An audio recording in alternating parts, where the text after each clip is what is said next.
కుమార్ గారు, సనాతన ధర్మ పరిరక్షణ కోసం మీ ప్రయత్నాలు ఎప్పటి నుంచి మీరు చేస్తూనే ఉన్నారు. అందరిలో అవగాహన కల్పించే పోరాటాలు కూడా చేస్తున్నారు. అంటే నిన్న ప్రకటించిన ప్రకటనతో పాటుగా అసలు టీటీడీ నుంచి ఈ సనాతన ధర్మ పరిరక్షలుగా మీరు ఏం కోరుకుంటున్నారు? ముందుగా అందరికి నమస్తే. నమస్తే అండి, చెప్పండి సార్. ఇప్పుడు టీటీడీ 1000 గుడులు కడతామని చెప్పారు, చాలా ఆనందంగా ఉంది. ముందుగా నేను టీటీడీలో పూర్తి స్థాయి ఒక హిందూ చైర్మన్ గా వచ్చారు మొట్టమొదటిసారిగా.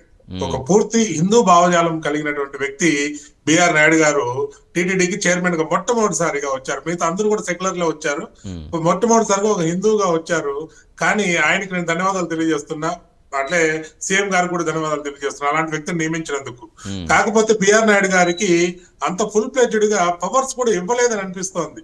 ఎందుకంటే బిఆర్ నాయుడు గారు వచ్చినప్పటి నుంచి చూస్తున్నాం, ధర్మం కోసం తను మాట్లాడినటువంటి తీరు ప్రతి హిందూ గుండెలు హత్తుకున్నది. అంత అందంగా, అంత చక్కగా, అంత ధైర్యంగా మాట్లాడాడు ధర్మం గురించి ఏ విధంగా ప్రక్షాళన చేస్తాము అని. కానీ ఇవి మాటల వరకే నిలబడిపోయాయి తప్పితే చేతల్లో పూర్తిగా కనపడడం లేదు.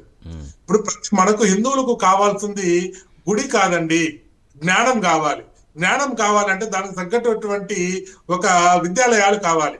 ఇంతవరకు తిరుపతిలో కావచ్చు, ఎక్కడ కావచ్చు, పూర్తిగా ఒక హిందూ విద్యాలయం, అందులో ఎవరైనా చదవచ్చు, కానీ హిందూ సాంప్రదాయాలను పాటించే ఒక విద్యాలయం అనేది ఇంతవరకు రాష్ట్రంలో ఎక్కడా లేదు. ఇప్పుడు స్కూల్ కావచ్చు, కాలేజీ కావచ్చు, డిగ్రీ కాలేజీ కావచ్చు, ఏదైనా కావచ్చు, దయచేసి చిన్నప్పటి నుంచే మనం ధర్మం యొక్క విలువలు, సనాతన ధర్మం యొక్క పద్ధతులు తెలుసుకుని పిల్లలకు నేర్పించగలిగే స్థాయి ఇప్పుడు రాష్ట్రంలో ఏ స్కూల్లో లేదు. అదే ఇతర మతస్థులకైతే వాళ్ళు చిన్నప్పటి నుంచే వాళ్ళ మతం యొక్క గొప్పతనం చెప్పుకునే దానికి అవకాశం ఉంది. కానీ మనకు హిందువులకి ఒక్క స్కూల్ కూడా ఆ విధంగా లేదు. ఈవెన్ తిరుపతిలో ఉన్నటువంటి స్కూల్స్ అన్ని కూడా సెక్యులర్ పేరుతో అసలు ఉదయం సుప్రభాతంతో స్కూల్ ప్రార్థనలు ప్రారంభమయ్యే స్థాయి నుంచి ఇప్పుడు సెక్యులర్ ఇంగ్లీష్ మీడియం అని చెప్పి ధర్మాన్ని కనీసం పట్టించుకునే స్థాయిలో కూడా ఈరోజు మన టీటీడీ కనపడడం లేదు. ఒకప్పుడు తిరుమల తిరుపతి దేవస్థానం అంటే రోడ్డు గుడి దగ్గరికి వెళ్తే గోవిందనామాలతో వినపడేది, ఎంతో ప్రశాంతంగా ఉండేది. ఈ రోజు అదే గుళ్ళోకి పోతే అన్ని మతస్థుల మైకుల నుంచి వచ్చే శబ్దాలు వింటున్నాం. లిటరల్ గా రాములవారి గుళ్ళోకి వెళ్ళామంటే రోజుకి 5 సార్లు సౌండ్లు వింటున్నాం, కానీ అక్కడ గోవిందనామాలు వినపడట్లేదు. మనం ధర్మానికి కావాల్సింది గుడి కట్టినంత మాత్రాన మనలో ఆ భావం కలగదు. మనలో భక్తి భావం పెరగాలి. మనం సనాతన ధర్మం అని తెలియాలి అని అంటే చిన్నప్పటి నుంచి మనకు సనాతన ధర్మం విలువలు తెలియజెప్పేటటువంటి ఒక ప్రదేశం కావాలి. దానికంటూ ఒక స్కూల్ అనేది ఖచ్చితంగా. ఇప్పుడు 1000 గుడులు కడతామన్నారు, చాలా ఆనందమయ్యా. ఎందుకంటే రాముల వారి గుడి లేనటువంటి పల్లెని ఎక్కడ మనం చూడలేం. అవును, ప్రతి ఊర్లోనూ గుడి ఉంటుంది, వీధికి ఉంటుంది. డెవలప్ చేయండి, కొత్తగా కట్టాల్సిన పని లేదు. ఏదైనా కడితే ప్రతి జిల్లాకు ఒక హిందూ సంబంధించినటువంటి ఒక కంప్లీట్ గా స్కూల్ కానించి. ఇప్పుడు మీరు చెప్తున్నారు కదా, ఇలాంటి సలహాలు సూచనలు ఎప్పుడైనా ఇచ్చే ప్రయత్నం చేశారా? ఇప్పుడు మీరు ఇక్కడ చెప్తున్నారు, కొన్ని విషయాలు చెప్తున్నారు, మంచి విషయాలు చెప్తున్నారు.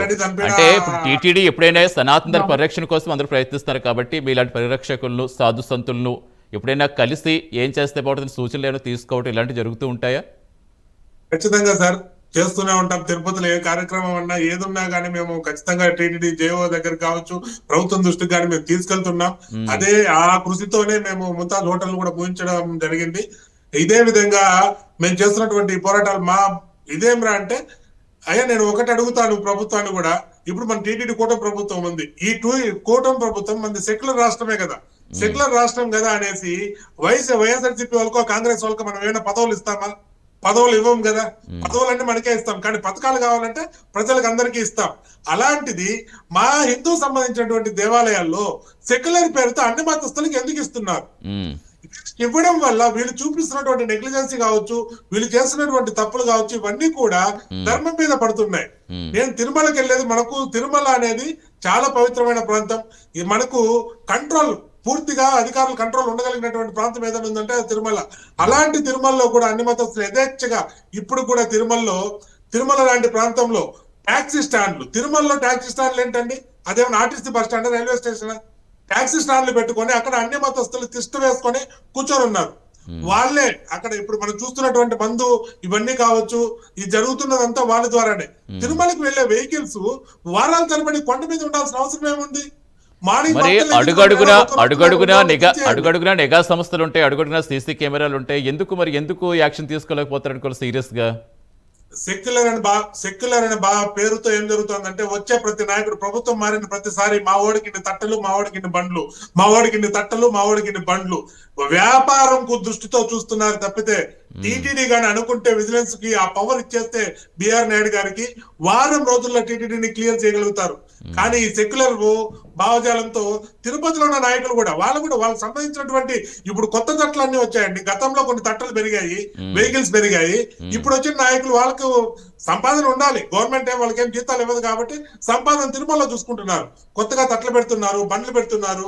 దీని ద్వారా ఏమవుతుంది, అన్ని మతస్థులు కూడా డ్రైవర్లు పైకి వెళ్తున్నారు, వాళ్ళు ఏం తీసుకెళ్తున్నారు తెలియట్లేదు. వెహికల్స్ లో కూడా వెళ్తుంటే విజిలెన్స్ వాళ్ళ కింద చెకింగ్ పాయింట్ లో కూడా ఈ అన్ని మతస్థులు ఉండడం వల్ల ఖచ్చితంగా వాళ్ళ దగ్గర నుంచి వెహికల్స్ పాస్ అయిపోతున్నాయి, చెకింగ్ జరగట్లేదు. ప్రతి ఒక్కరు తిరుమలకి వెళ్తున్నాడు ప్రతి డ్రైవర్ అంటే తిరునామం కంపల్సరీ. తిరుమలకి వెళ్ళే ఇప్పుడు టోల్ గేట్ దగ్గర ఎవరైతే ఉన్నారో అక్కడ ఒక 50 మందిని లేకపోతే 20 మందిని స్వచ్ఛందంగా పనిచేసే శ్రీవారి సేవకులు ఉన్నారు. ఆ సేవకులు బట్టి ప్రతి ఒక్కరికి తిరునామం కంపల్సరీ అని తిరునామం పెడితే ఎవరు అన్ని మతస్థులు ఎవడు కొండ ఎక్కాలని తెలిసిపోతుంది. నామం పెట్టుకున్నప్పుడు నీకు కొండపైకి పోవాల్సిన పని ఏంటి? హిందువుల యొక్క డబ్బులతో నీకు అవసరం ఏముంది? భక్తితో నీకు భక్తి ఉన్నప్పుడు మాత్రమే నువ్వు పైకి పో. నువ్వు అన్ని మతస్థుడవు, నా ధర్మాన్ని గౌరవించాలి, నా దేవుడికి నువ్వు నమస్కారం చేయాలి. అలాంటప్పుడే నీకు ఒక అవకాశం ఉంటుంది. అంతేగాని నా దేవుడు పట్టదు, నా ప్రసాదం పట్టదు, కానీ హిందువుల యొక్క డబ్బులు మాత్రమే కావాలనడం ఇది చాలా బాధాకరం. కానిస్టేబుల్ కానించి, అటెండర్ కానించి, వెళ్లే ప్రతి కార్ డ్రైవర్ కావచ్చు, సుమో డ్రైవర్ ఎవరైనా సరే తిరునామం కంపల్సరీ. ప్రతి ఉద్యోగస్తుడు తిరునామం పెట్టుకోవాలి కంపల్సరీ. వారి ఎవరి మనోభావాలు కించపరిచేది హక్కు ఎవరికీ ఉండదు. గురువులు పెట్టాలండి, అప్పుడే ధర్మం కోసం నిలబడతారు. అన్ని మతస్థులు అవలేలకు వెళ్ళిపోగలుగుతారు వాళ్ళే స్వచ్ఛందంగా. డెఫినెట్ గా ఎవరి మతాన్ని వాళ్ళు గౌరవించుకున్నా ఎవరి మనోభావాలను కించపరిచే ఎవరికి ఉండదు. కాబట్టి ఖచ్చితంగా ఒకరినొకరు గౌరవించుకునే విధంగానే ఉండాలి.